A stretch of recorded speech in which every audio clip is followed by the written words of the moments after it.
Cuman bersama temannya Mas Endo tuh mikir kalau mereka punya tangki septik, terus kalau dikala penuh gimana? Ya Mas Endo, nyedotnya gimana? Dikala penuh sekitar 2 tahun tuh gimana dong? Dipikirkan lah, bisa cerita nggak Mas Endo dulu latar belakangnya gimana ya dulu? Mau tank ya kalau nggak salah dulu. Apa tuh boleh sebelum ke sana aku juga agak maaf ya Om gini neng. Itu kan ini Gen Z ya Om. Kalau gue bukan Gen Z, Gen X ya. Nanti gue pokoknya itu mod.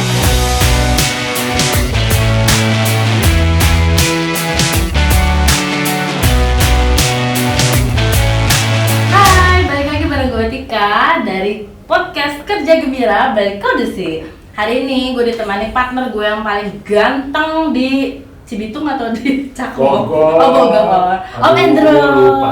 Halo.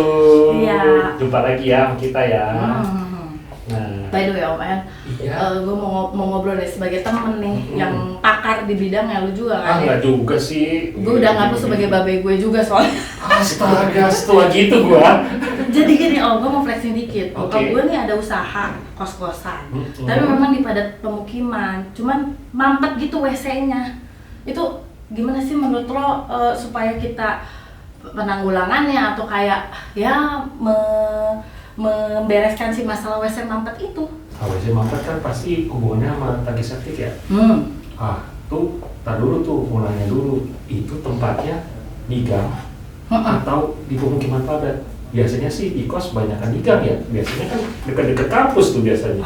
Iya juga. Tapi ini kos kampus atau kos karyawan nih? Nah, untuk lebih detailnya gue ceritain nih, biar gue juga undang. Kebetulan kita ada tamu kehormatan nih. Ini hormat banget lah gue sama orang ini. Berarti kita salut Iya, ya? salut. Harus hormat nih. Iya, betul juga nih. Ya langsung aja ya, tanpa babi bu bebo ya. Kita kenalin om gue paling ganteng yang kedua, Om Dodi Suparte. Suparta. Apa kabar Om? Kabar baik, Tika. Tika ya, Kang Dodi. Iya. Kebetulan tuh di Bogor tuh ada juga tuh restoran yang namanya mirip Bang Don. Iya. Belakangnya sama. Suparta. Iya. Sering makan aku di situ. Kirain kok kalau Om kan Suparta tuh, kalau aku kok Kang Dodi tuh bapak aing ya. Kang Dedi benerin Om, benerin. Jokes-jokesnya. By the way, balik lagi Om, nih gue ada masalah nih. Yeah. Jadi bokap gue tuh ya flexing dikit ya Om. Punya usaha kos-kosan. Cuma memang di gang dan pemukiman, gang sempit atau pemukiman padat gitu Om.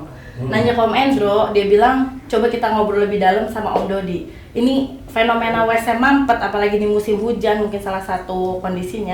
Gimana menurut Om Dod? Siap.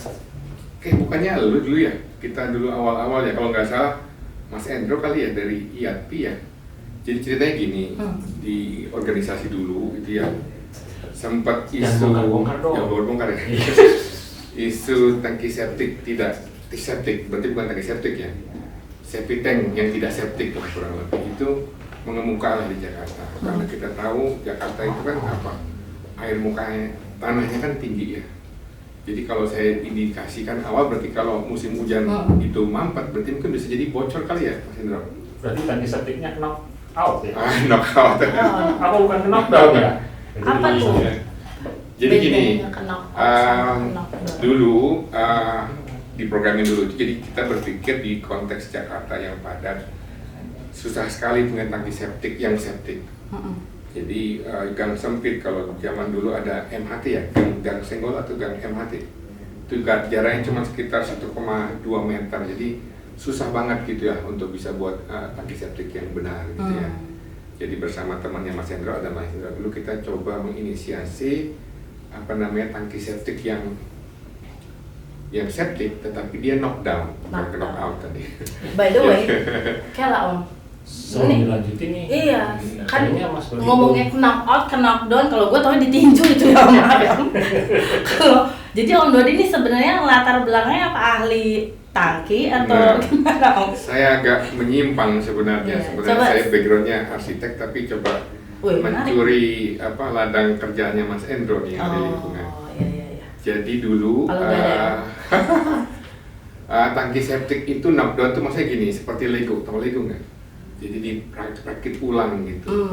Jadi karena membawanya untuk sebesar itu di gang sempit susah, jadi kita coba pikir gimana caranya buat seperti papan-papan beton gitu.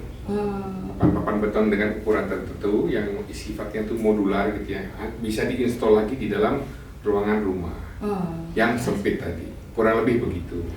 Cuman bersama temannya Mas Endo tuh mikir kalau mereka punya tangki septik, terus kalau dikala penuh gimana? Ya Mas Endo, nyedotnya gimana? Dikala penuh sekitar 2 tahun tuh gimana dong? Dipikirkanlah, bisa cerita nggak Mas Endo dulu latar belakangnya gimana ya dulu? Moteng kan kalau nggak salah dulu. Apa tuh boleh sebelum ke sana aku juga agak maaf ya Om gini Neng. Kan ini Gen Z ya Om. Kalau gue bukan Gen Z, Gen X ya. Nanti gue pokoknya itu moteng, itu mateng apa tuh Om, boleh di-sharein dulu gak? Terus kok bisa dari arsitek tiba-tiba ngerjain tangki-tangkian gini gitu Om? Oh ya, kalau latar belakang saya sih sebenarnya dulu karena nggak laku aja di arsitek. Ini merendah untuk membumi meroket. Benar itu, benar dia. Ya. Jadi istilahnya arsitek masih susah lah, struggling. Jadi kok ada peluang di NGO untuk bekerja yang lebih punya kepuasan lah. Jadi larinya ke situ. Moteng tadi itu motor tinja ya atau motor tinja? Motor sedot tinja. Motor tinja. Gimana Mas? Tinja bawa motor apa gimana? Saya juga dulu kenalnya Mas Dodi, juga baru kenal di situ, nggak tahu kalau pas ketemu berjalannya waktu, oh ini namanya Mas Dodi. Iya, mantap. Dulu awalnya ya saya sih tadi Mas Dodi bilang moteng ya, motor tinja. Itu tepatnya bukan saya bikin Mas. Oh gitu. Jadi teman saya yang bikin, istilahnya dia dengan timnya lah bikin. Ini seriusan atau Om mau merendah untuk meroket juga? Enggak lah. Oh seriusan? Saya lagi terbang Iya. Tolong dibikin emotnya itu. Tapi harus bisa landing. Jadi awalnya seperti itu, bantu teman saya waktu itu bikin bahan presentasi, terus kenalan. Tapi tepatnya sih teman saya lebih kenal Mas Dodi. Saya sih cuma kenal awal-awal, tapi ya terakhir akhirnya kenal. Oh Mas Dodi dari sini. Cuma emang tadi Mas Dodi bilang, cuma kan kalau dari saya dulu teman saya itu kan memang motor tinja yang didesain buat nyedot yang tadi tempatnya tangki septik yang gang sempit. Itu memang didesain untuk pemukiman padat atau gang sempit gitu. Okay. Jadi kalau kembali ke knockdown-nya tadi, knockdown septic tank ada 2 hal ya, ada moteng, ada knockdown septic tank. Knockdown septic tank tadi itu menjawab tadi septic tank yang nggak bisa dibawa sebesar itu masuk gang atau bahkan pintu rumah orang itu, karena lebarnya lebih dari 70 atau 80 cm misalnya. Itu isu satu. Kalau sudah punya septic tank berarti kan harus disedot, Mbak. Nah, moteng tadi sebagai solusinya. Kurang lebih logiknya begitu. Jadi dia kayak tangki portable atau gimana sih Om? Knockdown itu seperti pecahan-pecahan beton, dinding beton yang dirakit lagi di bawah.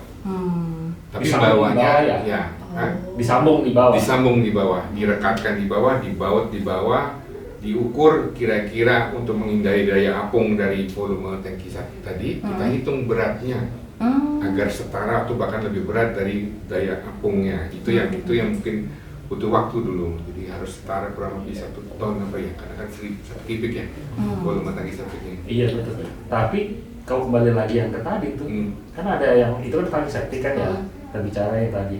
Tapi kalau saya tadi kan awalnya dari moteng ya, kalau kita tadi awalnya moteng, terus yang tadi Mas Dodi cerita ke doteng tuh tiba-tiba saya nggak tahu tuh sejarahnya gimana caranya bisa tiba-tiba keluar ke doteng. Ke doteng. Saya tahunya cuma boleh moteng. maksa nggak? Boleh apa sih? Kita Dodi ganteng. Iya. Mantap sekali. Namanya usaha ya, kita ketemu dulu teman-teman. Tar dulu, udah laku belum? Belum. Itu jujur dari hati terdalam apa enggak nih? Bu Dodi aman, Bu Dodi dijawab.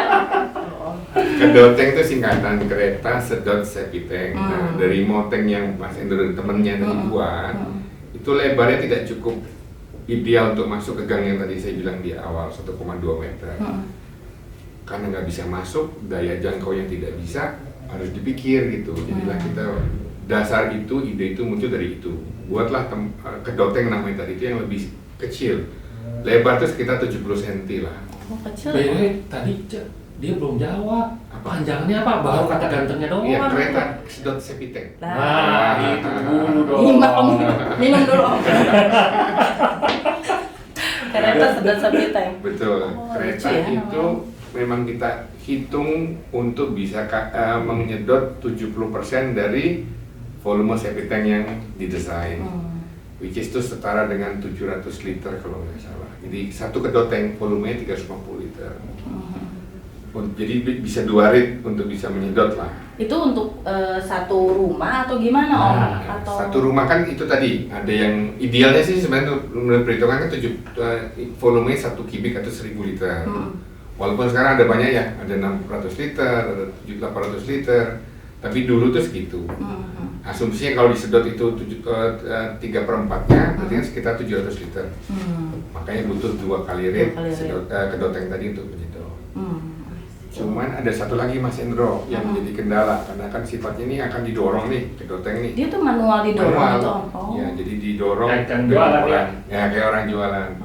Tapi isinya tinja. Tapi itu harus by order Om, nggak By bisa order. kedoteng gitu terus Enggak, tinja tuh by lewat. order. Jadi perlu didesain untuk berkala gitu ya Mas Endro. Jadi agar dijadwal kira-kira itu bisa didesain secara berkala. Nah, satu lagi yang penting adalah tempat penampungan sementara. Tempat penampungan sementara itu seperti ditaruh di pinggir jalan yang bisa diakses sama truk tinja. Dulu idenya begitu, karena kan kedoteng juga kalau nunggu ini nyedot akan lama gitu. Jadi ada penampungan. Kita punya proyek kalau nggak salah sama Mas Endro atau sama siapa ya di Pademangan Barat di salah satu tempat sampah.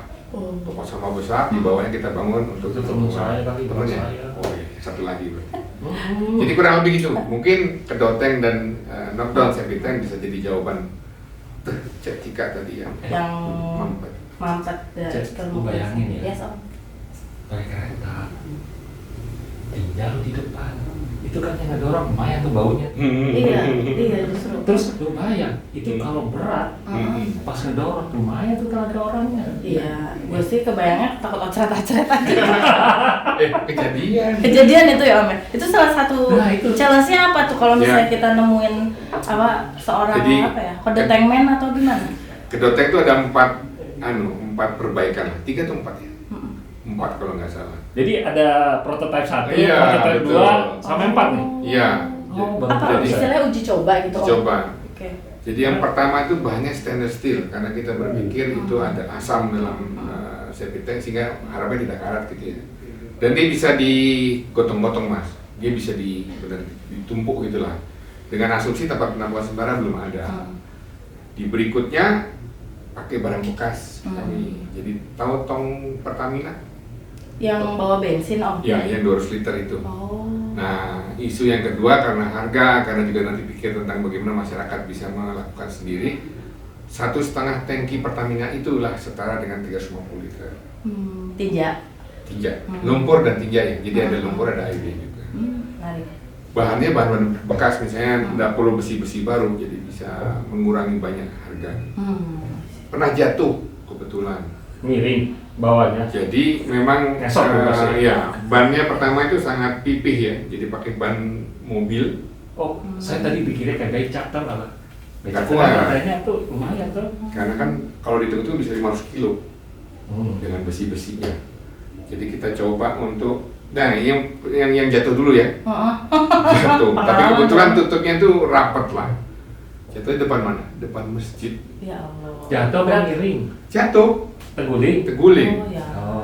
Tapi untung tertutup, jadi istilahnya aman lah. Tapi ya gitulah, tuh deg-degan banget. Itu yang akan mitigasinya? Jadi kita berubah prototipe berikutnya. Jadi kedoteng kedua kita buat lebih lebar sedikit, tankinya lebih masuk, jadi lebih stabil. Nah itu aman. Dikomplain habis-habisan nggak sama remaja masjid ya, apaan nih bawa? Itu nggak kejadian aja. Maksudnya tidak tumpah, tapi isinya tutupnya aman. Tapi kan tetap aja Om ada. Ya aku orang ini kayak hawa kajian lumpur kayak, aduh.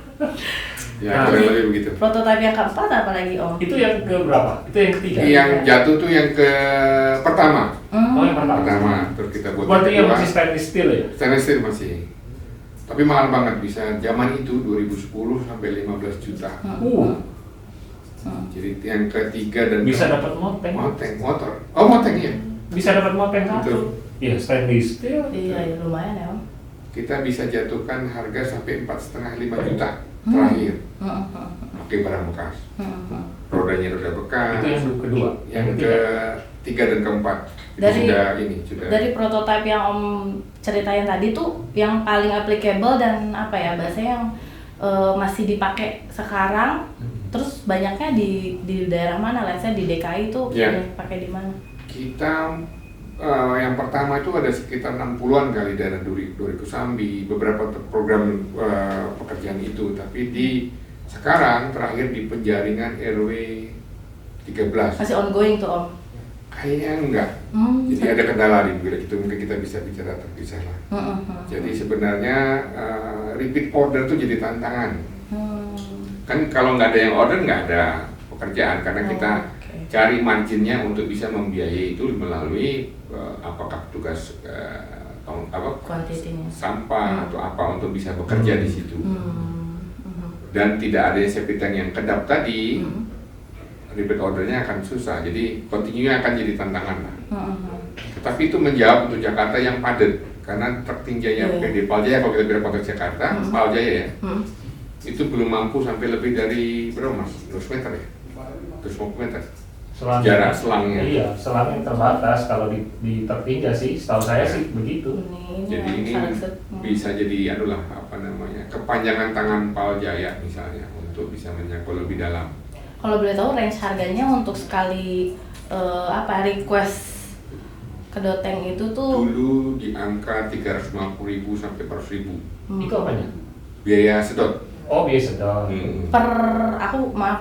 Masih per rumah atau per wilayah atau gimana? Per satu septic tank. Jadi kan septic tank tadi 700 liter kurang lebih. 2 rate itu 350 sampai 400.000. Wow. Tapi itu sekarang emang masih ada produksi itu? Apanya? Kedoteng itu? Aku nggak tahu ya, sekarang sudah berapa? Itu 2010, terakhir 2014 kali ya. Udah berapa tahun? Tapi tahun lalu. Menarik ya Om, maksudnya ini tuh sebenarnya ketika suatu masyarakat atau rumah tangga melakukan proses kedoteng ini tuh prospek ke depannya tuh apa? Kebersihannya lebih terjamin atau apa benefitnya ketika kita melakukan kedotengnya? Ya, belibet yang ngomongnya ya. Susah ya, lo genzer, susah. Tapi nih ceritanya dari Mas Dodi tadi. Mas Dodi kan tadi kayak cerita prototipe, berarti kan awal muasalnya nih. Terus tadi Mas Dodi juga nggak tahu. Berarti belum ada peran pemerintah waktu itu dulu? Atau dari donor atau kok? Mas Dodi kan nggak tahu lagi perkembangannya ya. Itu dia. Itu gimana? Tantangan terbesarnya sih sebenarnya dulu kayak jadi sosial bisnis lah di masyarakat. Jadi kalau ide dengan Mas Hendro dulu kan gimana caranya setiap wilayah punya pengolahan limbah sendiri sehingga nanti yang dibuang tuh tinggal lumpurnya saja dulu ide awal begitu. Jadi daripada membuang sesuatu jauh banget di 2 IPLT, diolah sementara sedikit, dibuanglah lumpurnya padatannya saja.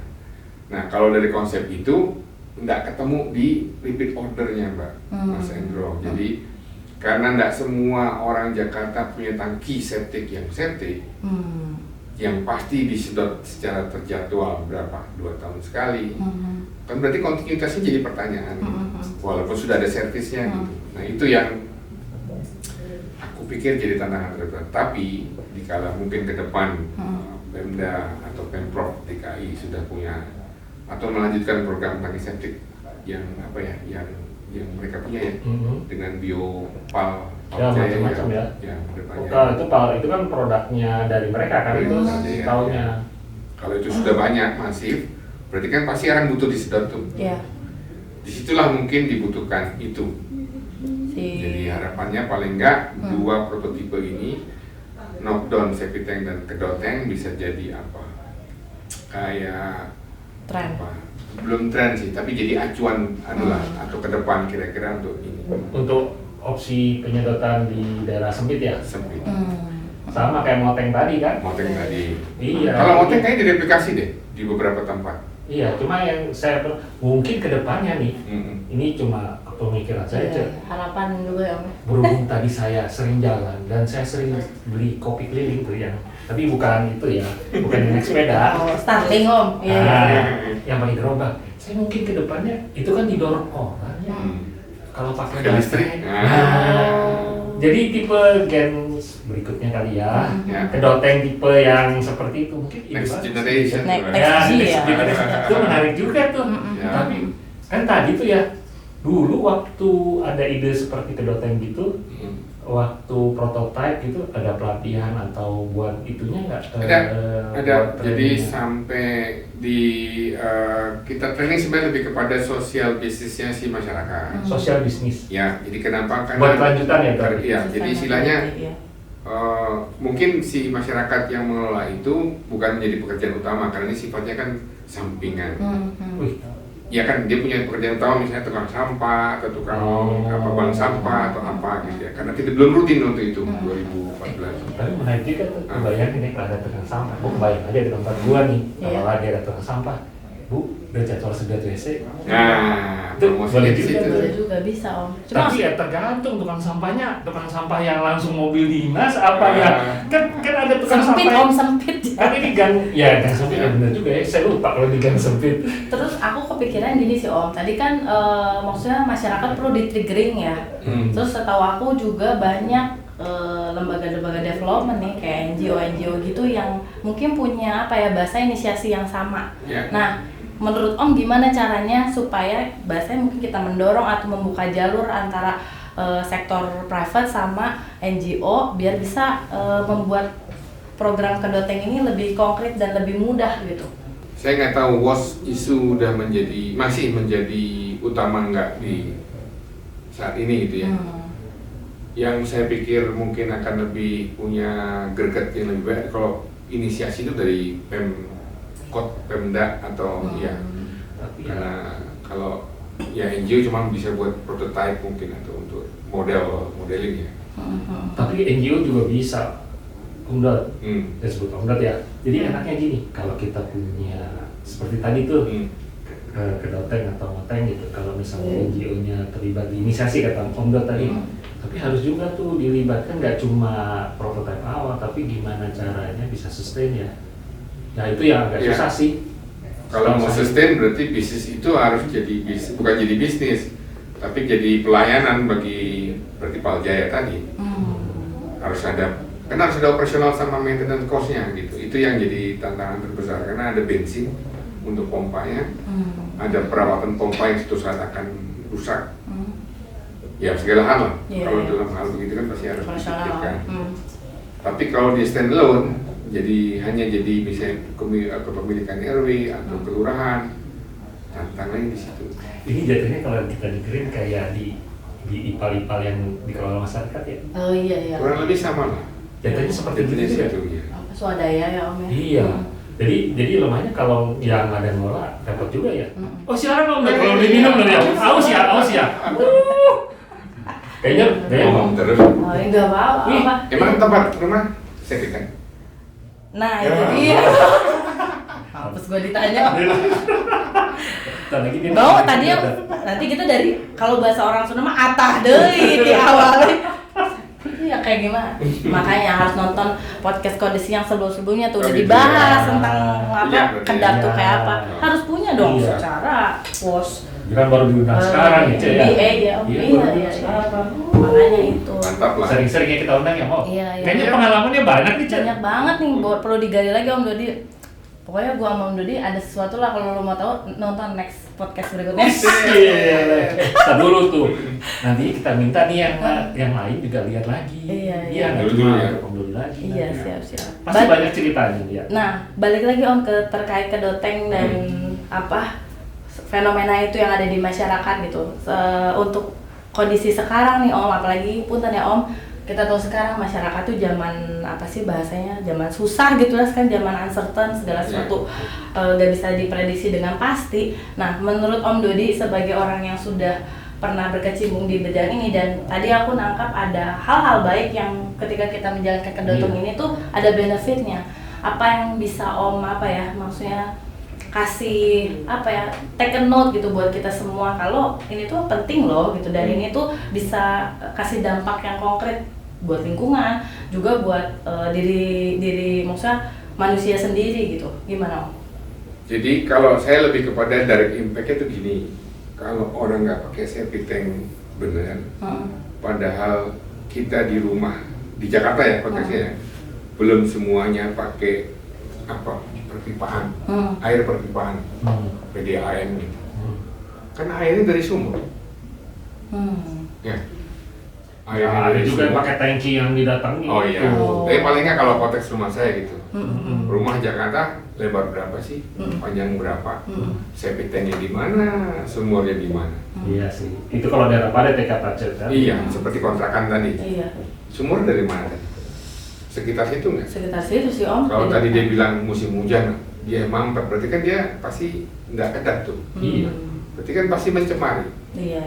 Berarti orang-orang itu pasti sikat gigi, raupan.